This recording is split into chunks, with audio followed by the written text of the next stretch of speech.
de la persecución, el cabecilla de la persecución. El libro de Hechos es una fotografía de lo que vivió la iglesia primitiva. Justo el inicio de la iglesia lo relata Hechos, y ahí podemos aprender todo lo que sucedió en la iglesia primitiva. Desde sus inicios, cómo iniciaron, cómo se desarrollaron, cuál fue la primer sede del evangelio en Jerusalén y cómo el evangelio salió desde Jerusalén a Judea, a Samaria y a todas las partes del mundo. ¿Quiénes fueron los que iniciaron este movimiento? ¿Cuál fue el poder revelador que les dio el empuje para poder pregonar y llevar el evangelio por todo el mundo hasta hoy en día que nosotros lo estamos predicando? La descripción del Pentecostés, el Espíritu Santo, su poder, su revelación. Personajes importantes del inicio de la iglesia como Bernabé. Personajes importantes como Pedro, que iniciaron la iglesia, y Juan. Y sucesivamente una cantidad de acontecimientos que nos inspiran a aprender más de los inicios de la iglesia. Hechos capítulo 8, en su versículo 1, nos enseña de la primer persecución que tuvo la iglesia. La primera. Es decir, la primer huida de la iglesia primitiva. Aprendamos entonces qué fue lo que sucedió en esta primer persecución y quién fue quien la lideró, quién fue el que la llevó a cabo. En primer lugar, tenemos que ubicarnos en tiempo y espacio. La iglesia primitiva nace y crece en una sede física que se llama Jerusalén. Es en Jerusalén donde nace y donde se desarrolla el Pentecostés, y es ahí donde la iglesia se reúne por primera vez. Ahí están los discípulos y ahí están los cabezas y los líderes de la iglesia primitiva. Es de ahí donde nacen los primeros concilios, es de ahí donde nace todo. ¿Y cuál es el lugar físico? Jerusalén. Ahora, ahí en Jerusalén, desde ahí Dios tenía un propósito. El propósito era desde que de Jerusalén saliera el evangelio a todas las partes del mundo. Llegar a Judea, llegar a Samaria y dice a todos los rincones de la tierra. Es así como desde ahí el evangelio llegó hasta El Salvador, San Salvador, donde hoy estamos nosotros. Ese era el propósito de Dios, de que ese primer grupo de 12 discípulos, justo después de que Él se fuera, naciera en ellos ese llamado por llevar ese evangelio. Ahora bien, hay 3 propósitos que se cumplen en la primer persecución que esta iglesia enfrenta. El primero es predicar fuera de Jerusalén, en Judea, en Samaria y todo lo último de la tierra. El segundo propósito que Dios tiene en esta persecución es sacar a la iglesia de Jerusalén, ahuyentarlos de ahí, que no hicieran nido ahí. Y el tercer propósito es usar al líder, al cabecilla, como testimonio para ese tiempo y también para este tiempo. Teniendo entonces esos 3 propósitos que vamos a desarrollar esta tarde, describamos entonces cómo fue la primer persecución de la iglesia y quién la lideró. Para entender esto entonces es exactamente lo que leímos en Hechos capítulo 8, versículo 1. Y Saulo consentía en su muerte. Saulo es entonces el líder, el cabecilla de la primer persecución que sufre la iglesia. Ustedes saben de que todo movimiento tiene un líder, tiene un cabecilla y una persona que lidera los grupos. El cabecilla de la persecución de la primer persecución de la iglesia fue Saulo. Abramos la Biblia en Hechos capítulo 22, versículo 17, para que entendamos un poco de cómo esta persecución se desarrolló y cómo Pablo la desarrolló.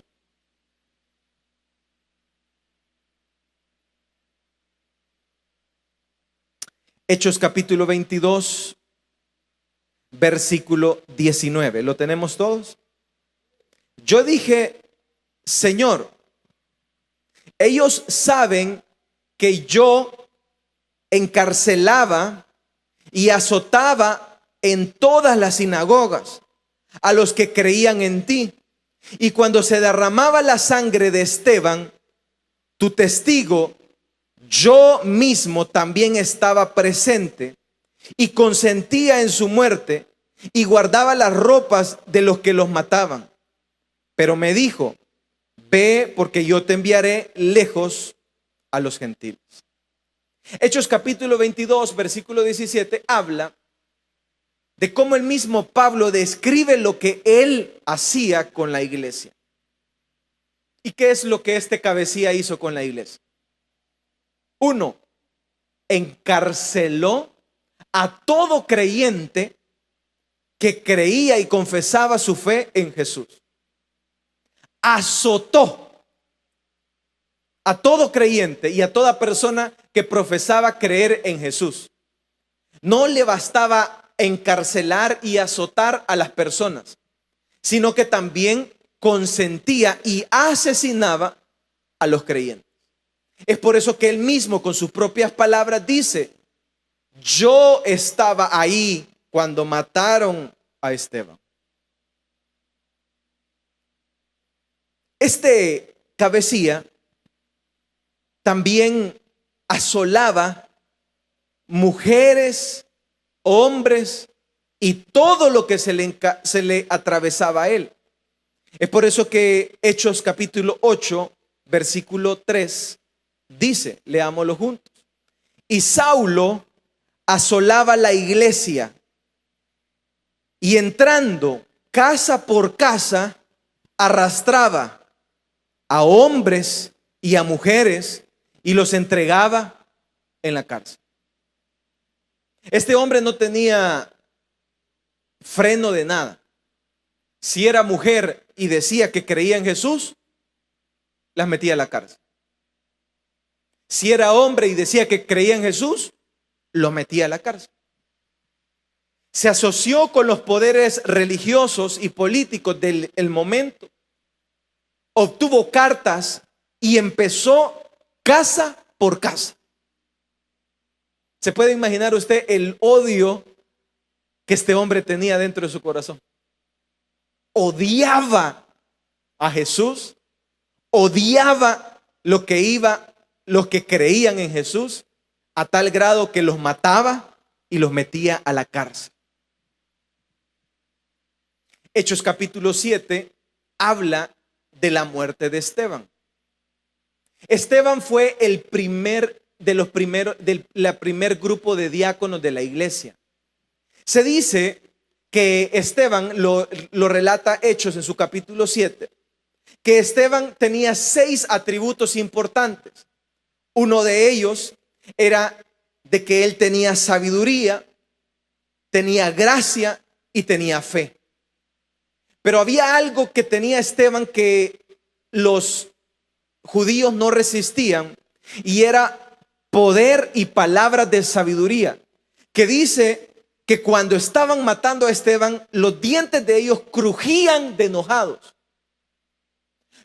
y trataban de rebatirle todos los argumentos y no podían rebatirle ningún argumento. Ellos eran los que conocían la ley, pero Esteban, lleno de palabras de sabiduría, resistía con ellos y no podían rebatirlo. Llegó a tal grado que no resistían la sabiduría de Esteban, entonces tomaron la decisión de matarlo. Y en ese crujir de dientes, y en esa ira y en esa cólera, ahí estaba Saulo. Entonces, Este cabecilla encarcelaba, azotaba y también asesinaba.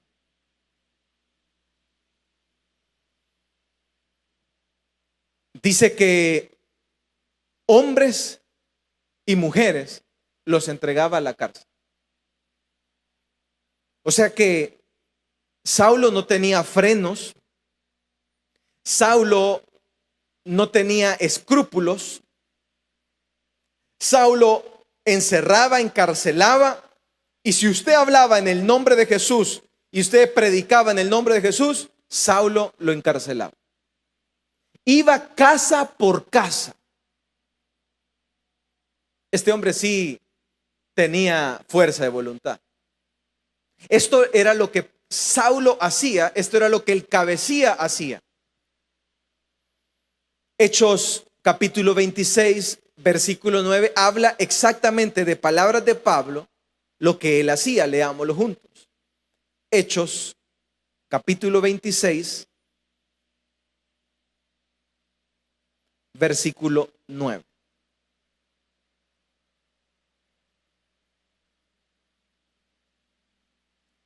Hechos 26, 9. ¿Lo tenemos todos? Yo ciertamente había creído mi deber hacer muchas cosas contra, ¿qué dice ahí? El nombre de Jesús de Nazaret, la cual también hice en Jerusalén. Él mismo dice: yo encerré en cárceles a muchos de los santos, habiendo recibido poderes de los principales sacerdotes, y cuando los mataron, yo di mi voto. Y muchas veces, castigándolos en todas las sinagogas, los forcé a blasfemar, y enfurecido de sobremanera contra ellos, los perseguí hasta en las ciudades extranjeras. Palabras del mismo Pablo. Palabras del mismo cabecilla. Esto es como que le pongan la cámara a un cabecilla de una pandilla y le digan: mire, ¿y usted qué hizo cuando usted estaba libre? Entonces este cabecilla dice: yo los encerraba en la cárcel. Todos los que iban en el nombre de Jesús,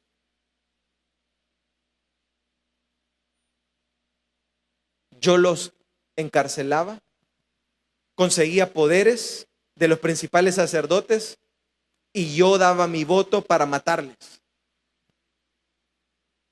Y los que no querían blasfemar en contra de Jesús, yo los forzaba, los torturaba, pues. Los sentaba probablemente en alguna silla, los amenazaba, los azotaba. Eso, palabras del cabecilla de este grupo. Yo era el que lo hacía.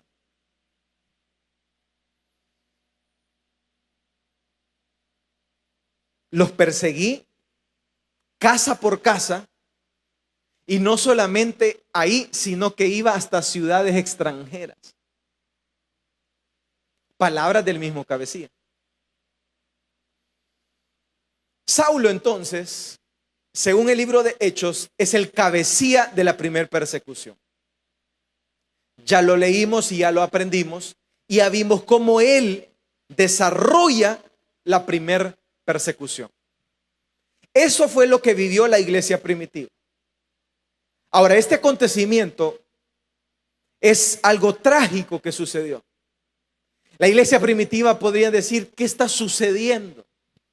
Hay dificultades que la iglesia no entiende, hay cosas que la iglesia no capta, y hay cosas que usted y yo vivimos que no las entendemos. Son momentos y situaciones como, por ejemplo, la cuarentena y la pandemia. Vino a esta tierra una pandemia mundial y la iglesia no entendía qué es lo que estaba sucediendo. La iglesia no comprendía qué sucedía. Solamente mirábamos muertos, solamente mirábamos pánico, temor, y no lo entendíamos. Pero por debajo de eso hay cosas que no entendemos, Pero siempre Dios, sobre todo acontecimiento que está sucediendo, siempre Dios está desarrollando planes, propósitos, y siempre Dios está haciendo su voluntad agradable, buena y perfecta para con su pueblo maravilloso. Entonces veamos cuál era el propósito y cuál era la voluntad de Dios en esta iglesia primitiva. Es por eso que dijimos que Dios tenía 3 propósitos en esta iglesia primitiva. Y el primero de ellos era de que Dios quería sacar a la iglesia de Jerusalén. Jerusalén era la sede del evangelio. En Jerusalén es donde ellos estaban ahí en casa, reunidos, predicando el evangelio.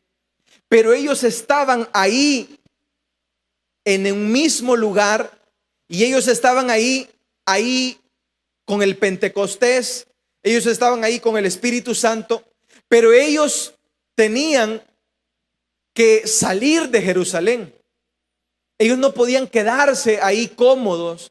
Ellos no podían quedarse ahí todo el tiempo, porque había un llamado y había un propósito divino de Dios de que este evangelio tenía que llegar a todos los confines de la tierra, a todas las partes. Tenía que llegar a África, tenía que llegar a Suramérica, tenía que llegar a Europa, tenía que llegar a Norteamérica, tenía que llegar a Centroamérica, a Suramérica, y tenía que llegar este evangelio a nuestras vidas para que nosotros ahora tengamos esperanza. Y gracias a ese propósito de Dios es que ahora usted y yo tenemos este evangelio con nosotros. Vamos a darle una ofrenda de palmas a Dios en esta hora.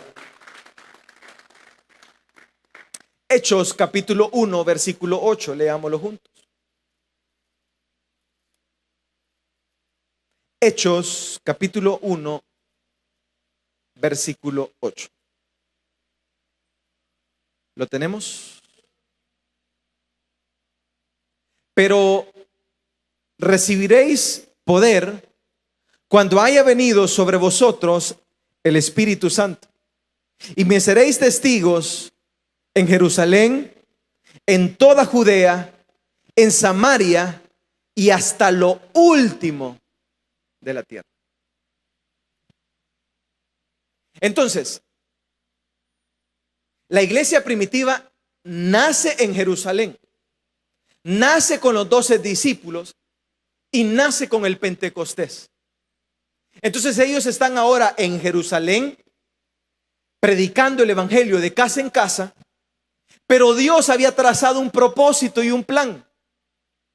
Y su primer propósito es, primero, no quiero que se queden viviendo en Jerusalén. No me interesa eso. No es ese mi propósito. No quiero que ustedes, discípulos, se queden aquí con este poder, con este evangelio y con este mensaje. Mi propósito, dice Dios, por medio de este versículo, es que ustedes van a recibir el poder del Espíritu Santo y ustedes van a ir a Judea, van a ir a Samaria y van a ir hasta los confines de la tierra. Se van a salir de Jerusalén.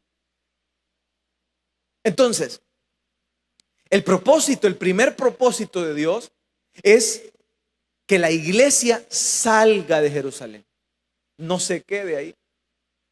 No se quede estancada. No se quede pensando, ya tenemos el evangelio. Ya tenemos el poder del Espíritu Santo. Ya tenemos el Pentecostés. Que la iglesia salga de las 4 paredes y vaya y salga de Jerusalén. Ese es el primer propósito que Dios empieza a cumplir con la iglesia primitiva. Ese es el primer propósito que ustedes ven ahí, que se empieza a desarrollar. ¿Y cómo se cumple este propósito? Entonces viene Dios y dice, si les digo que vayan, no van a ir. Si les envío un telegrama y les digo, vayan por favor a Judea, no vayan a ir. Entonces necesito cumplir mis propósitos. Entonces ahí es como Dios empieza a jugar sus ajedrezes. Es así como Dios empieza a ocupar a personas. Es así como Dios empieza a ocupar el odio de una persona y lo empieza a ocupar para que se empiece a desarrollar los propósitos de Dios. Entonces la iglesia tiene que saber que los propósitos de Dios siempre, tarde o temprano, siempre se van a cumplir, porque los caminos de Dios son perfectos y son agradables para nuestras vidas. El primer propósito entonces es sacar de Jerusalén a la iglesia. ¿Y cómo se logra? Con la persecución. El segundo propósito, ¿qué es lo que Dios quiere? Que este evangelio llegue a Judea. Que este evangelio llegue a Samaria. Y que este evangelio llegue a todos los confines de la tierra.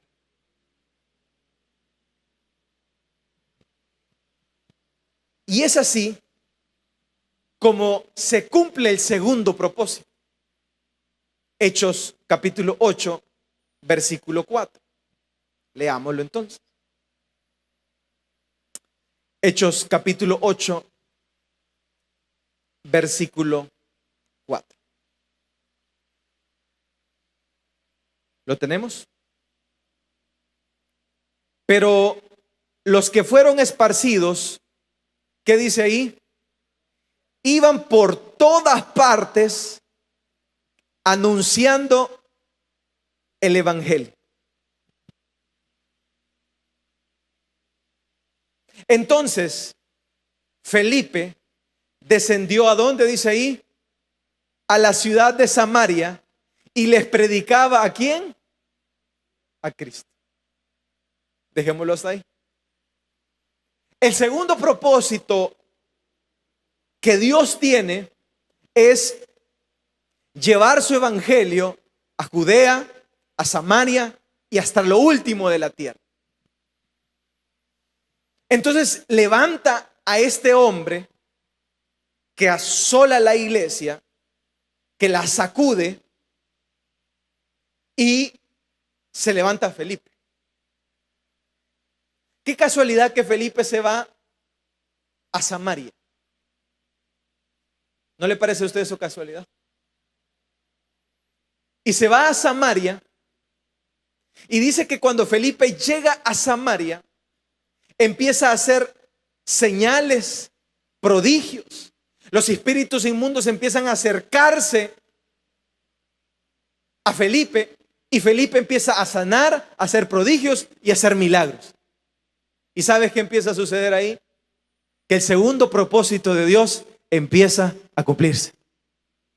Porque los propósitos de Dios siempre se van a cumplir. Tarde o temprano, los planes de Dios en nuestras vidas y en la vida de la iglesia siempre se van a cumplir. Vamos a darle una ofrenda de palmas a Dios en esta hora. Ahora, ¿qué pasa en Samaria? En Samaria estaba un mago que con sus hechizos tenía atontada a la gente de Samaria. Le llaman el Simón el mago. Simón el mago estaba en Samaria y tenía a todos hechizados con sus malabares. ¿Y quién sabía que estaba ahí en Samaria Simón el mago? Dios. ¿Y quién es el que tenía el propósito de llevar su evangelio a Samaria? Dios. ¿Y quién es el que está cumpliendo en esta persecución sus propósitos? Dios. Entonces, es interesante que la iglesia aprenda que Dios está jugando su ajedrez. Dios simplemente está moviendo sus piezas. Dios está haciendo su jaque mates. Dios está moviendo al rey, al príncipe. Dios está moviendo a este. Dios está usando a cada uno de nosotros. Nosotros simplemente somos piezas dentro del ego de Dios. Nosotros simplemente somos vasos, instrumentos. ¿Para qué? Para que los propósitos de Dios se cumplan en nuestras vidas. Entonces en Samaria estaba Felipe. Y ahí estaba el mago con sus malabares. Y dice que toda la gente creía a lo que el mago hacía. Pero cuando llegó Felipe con el evangelio a Samaria, dice que todos creyeron al evangelio en que Felipe predicó. ¿Y sabes quién creyó también? El mago que vendía magia. Y se acercó a los pies de Felipe, el mismo mago. Y también este mago se convirtió y creyó al evangelio que Felipe llegó a predicar a Samaria. Más adelante, llegaron hasta los mismos apóstoles. Dejaron Jerusalén y se fueron a Samaria a predicar. Y también dice Hechos en su capítulo 8, de que cuando llegaron los apóstoles empezaron a sanar, a restaurar y a hacer prodigios y a hacer milagros. Y el mismo mago, atónitos por lo que estaban haciendo ellos, le dijeron: dame de ese poder. Y los apóstoles le dijeron: que perezca lo que tú estás pidiendo, porque este poder no es para lucrarse, porque este poder no es para hacer riquezas, porque este poder no es para hacer negocios, porque la iglesia no es para hacer negocios en esta tierra. La iglesia es una entidad del cielo para llevar esperanza, para llevar sanidad, para restaurar los cuerpos heridos, para llevar esperanza a las personas que no tienen esperanzas. La iglesia es una institución del cielo en la tierra para que los hombres que no conocen el evangelio conozcan el evangelio de Cristo en esta tierra. Vamos a darle una ofrenda de palmas a Dios en esta hora. Samaria no tenía tratos con los judíos absolutos. Habían diferencias entre ellos. Uno, la raza. Dos, las costumbres. Y tres, la política. Cuando Jesús estaba en el pozo y se encuentra con la samaritana le dice: ¿cómo tú, siendo judío, entablas conversación con una samaritana? Ahí denotamos la clara diferencia entre ambos pueblos. ¿Cómo tú, siendo judío, te acercas a una samaritana? Un judío no podía, acercarse a una mujer. Las mujeres que se acercaban a un hombre les era prohibido. Pero Jesús tuvo un encuentro con una samaritana. La primer persecución que se da en el libro de Hechos, en su capítulo 1, empuja a todos a ir a Samaria. ¿Y sabes por qué? Porque en Samaria estaban las personas estigmatizadas que se consideraban enemigos de los mismos judíos. ¿Y sabes a quién le place ir donde sus propios enemigos? Es a Dios. A Dios le place ir a donde las personas que están estigmatizadas, a las personas que no son de las mismas costumbres, a las personas que no creen en el evangelio. A Dios le place llegar a Samaria, que son los lugares que no creen en Jesús y que no creen en su evangelio. Pero se cumple el segundo propósito, llevando hasta el mismo Felipe a predicar a Samaria. Y es por eso que dice que todos fueron esparcidos y iban a todas partes anunciando el evangelio de Cristo. El segundo propósito se cumple llevando el evangelio a todas las partes y a todos los confines. Y el tercer propósito es usar a Pablo como testimonio de su gracia.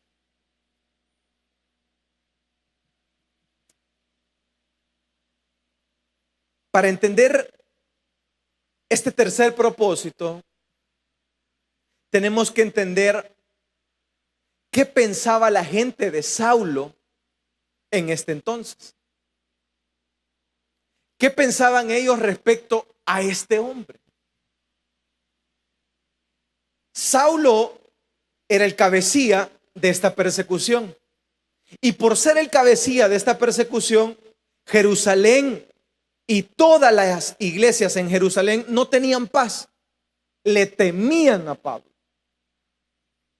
Es por eso que Dios está ocupando este ajedrez y Dios está haciendo esto maravilloso. Pero veamos entonces cómo es que la gente hablaba respecto a Pablo. Hechos capítulo 9, versículo 10. Leámoslo juntos. Para que aprendamos qué es lo que la gente pensaba respecto a Saulo. Hechos capítulo 9, versículo 10. ¿Lo tenemos? Había entonces en Damasco un discípulo llamado Ananías, a quien el Señor le dijo en visión: Ananías. Y él respondió: heme aquí, Señor. Y el Señor le dijo: levántate y ve a la calle que se llama Derecha, y busca en casa de Judas a uno llamado Saulo de Tarso, porque he aquí él ora.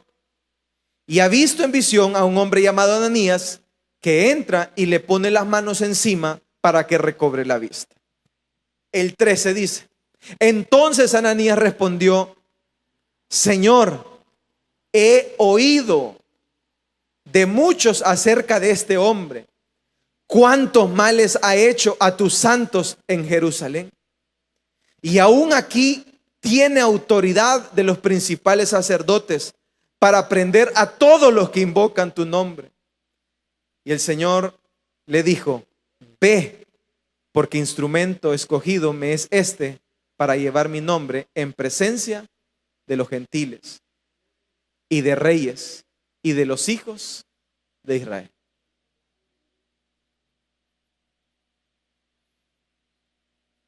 Para entender este tercer propósito, primero tenemos que entender qué es lo que la gente pensaba de Saulo.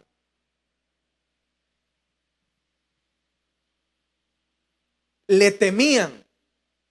Dice Hechos en su capítulo 9 que después de la conversión de Saulo, Ananías es enviado por el Señor para que vaya y le imponga manos. Y Ananías tenía miedo de acercársele a este hombre. ¿Y quién no iba a tener miedo si la fama de él era un asesino? La fama de él era de que era una persona que metía hasta a las mujeres a la cárcel.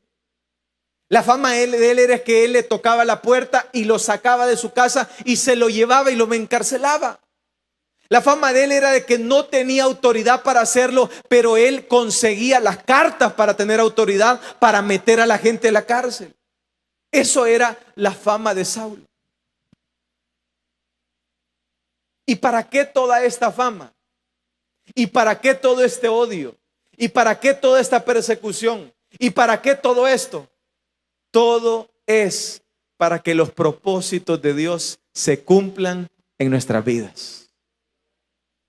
Para que el poder de Dios sea manifiesto.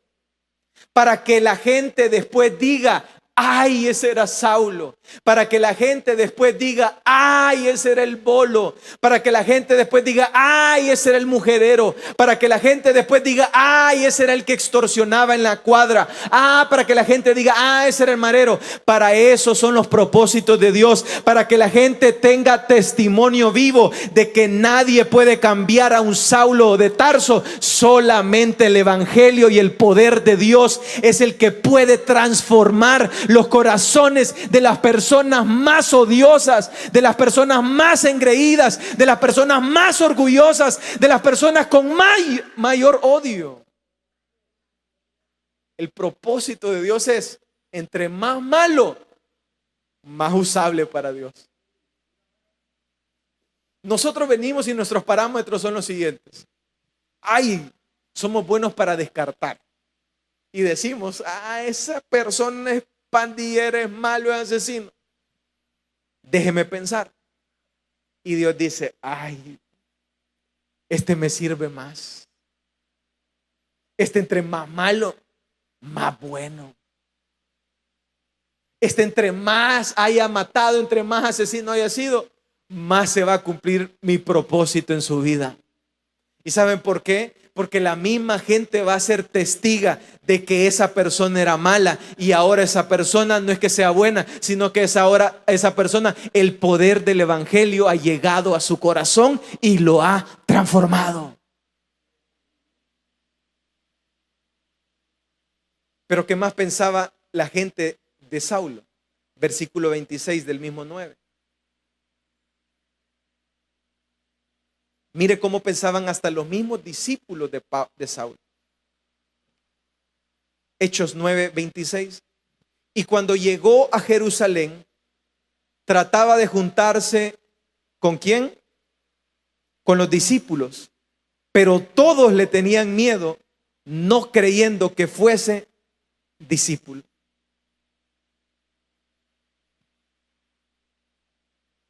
Los mismos discípulos le temían.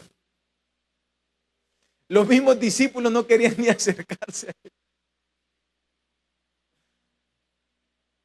Los mismos discípulos estaban así como cuando usted ve una serpiente. ¿Quién se anima a acercarse a una serpiente? El otro día aquí andaba una serpiente chiquita y todos andábamos corriendo como que habíamos visto un fantasma.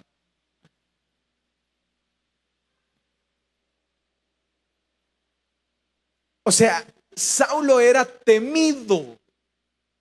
Claro, era un asesino. Entonces, Saulo era tan temido que ni los mismos discípulos tenían que acercar. Más adelante ahí usted puede leer que Bernabé dice, no le tengan miedo, si yo ya lo vi testificar y yo ya lo vi hablar defendiendo ahora el nombre de Jesús, no le tengan miedo. Él es una persona convertida y arrepentida.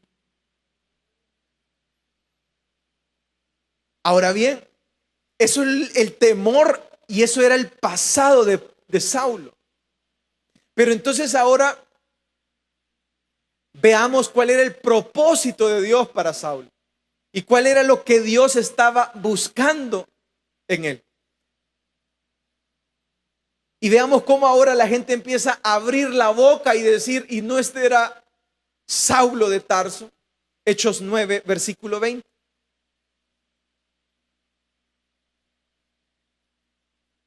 ¿Lo tenemos? Enseguida predicaba a quién? A Cristo en la sinagoga, diciendo que este era el Hijo de Dios, el mismo que andaba matando. Y todos los que le oían estaban como atónitos y decían, ¿no es este el que asolaba en Jerusalén a los que invocaban este nombre? Y a eso vino acá, para llevarlos presos ante los principales sacerdotes. Pero Saulo mucho se esforzaba y confundía a los judíos que moraban en Damasco, demostrando que Jesús era el Cristo. Ahí podemos ver ahora el después de un Saulo de Tarso a un Pablo cumpliendo el tercer propósito de Dios, de que este ahora será instrumento útil para llevarle mi evangelio a los gentiles. ¿Y cuál era el propósito de Dios? De que Saulo llevara el evangelio a todos los gentiles. Hechos 9, versículo 14.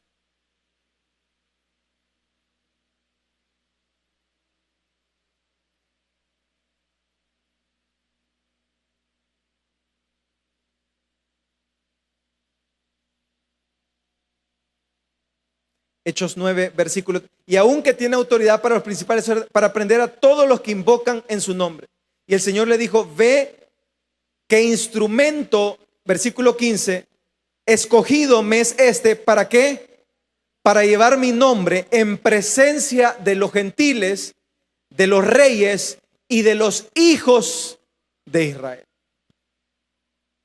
Cuando Ananías le dicen que vaya y le ponga las manos a Ananías, le dicen, no, si ese hombre es asesino, no les anda a ponerle las manos porque ese es un títere mío. ese es un instrumento mío, ese es un barro mío. Es que es bravucón, es que es asesino, es que hace esto. No, Ananías, no tengas miedo. Ese simplemente es un Lego dentro de mi ajedrez que yo lo voy a mandar a predicar el evangelio a los gentiles, a los reyes y a todas las partes que yo le diga que vaya. Vamos a darle una ofrenda de palmas a Dios en esta hora. ¿Y qué nos enseña todo esto? El cabecilla de la persecución fue Saulo de Tarso. Pero lo que podemos aprender de todo esto es lo siguiente: que siempre los propósitos de Dios siempre se van a cumplir en nuestras vidas. Saulo dijo: voy a asesinar, voy a meter a cárcel, voy a hacer esto. Y entonces lo que podemos ver, que en medio de las imperfecciones, Dios siempre está obrando y Dios siempre está moviendo sus piezas. Que en medio de lo sucio, de lo negro, de lo oscuro, de lo tenebroso, Dios siempre está ocupando una persecución. Dios siempre está ocupando una persona. Dios siempre está, dice su palabra, lo peor del mundo escogió Dios para avergonzar a los que se creen mucho. Muchas veces nosotros creemos que la obra de Dios se tiene que hacer de X o Y manera y no entendemos. Muchos todavía no hemos entendido lo que sucedió en la cuarentena o en la pandemia. El propósito de Dios en la pandemia fue claro. Dios quería mostrarle a su iglesia que quien es el pastor de pastores, es Dios. Y Él lo demostró. También quería demostrar y quería dar un golpe a las iglesias y sacarlas de las iglesias, sacarla de los locales. Y Dios lo logró. Usted se recuerda que en la pandemia no estábamos en los locales.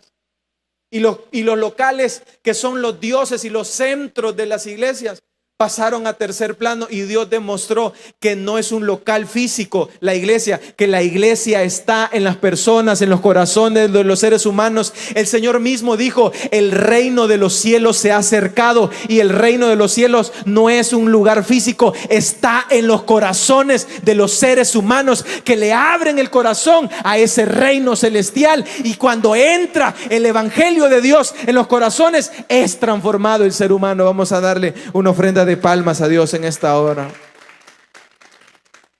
El cabecilla de la persecución fue Saulo de Tarso, pero el cabecilla del cabecilla fue Dios.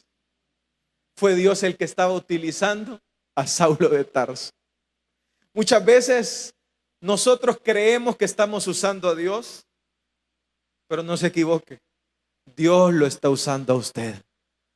Muchas veces nosotros creemos que nosotros le vamos a ganar a Dios. No se equivoque, mamita. Es Dios el que nos está usando a nosotros. Muchas veces nosotros decimos: voy a ir para acá, como dijo Jonás, y me voy a ir a Nínive, y me voy a ir a Tarso. Y Dios dice: no, papito, te vas a ir a Nínive, porque en Nínive es donde yo quiero hacer mis milagros y mis prodigios.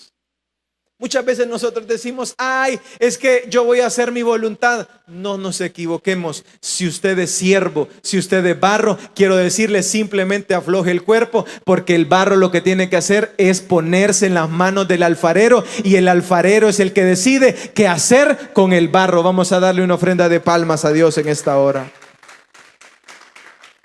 El cabecilla, déjeme pensar, de la persecución creyó que él se iba a salir con las suyas. Y dijo: voy a hacer esto. Solo la iglesia metía presa creyó. La iglesia se asustó. Y la iglesia entró en pánico. Empezaron a huir, salieron de Jerusalén, se fueron a Judea, Samaria, a todos lados. En todo esto, déjeme pensar, Dios arriba, viendo al confundido de Saulo, creyendo que iba ganando. Viendo a la iglesia que estaba confundida, huyendo. Y Dios en todo esto, moviendo los puntos A con el punto B, para que se resulte en C los propósitos de Dios cumplidos en nuestras vidas. Eso es Dios. Ocupando el lodo, ocupando lo sucio, ocupando todo, uniendo los puntos, pero todo para que se cumplan los propósitos de Dios en esta tierra. Vamos a darle una ofrenda de palmas a Dios en esta hora. Cierre sus ojos.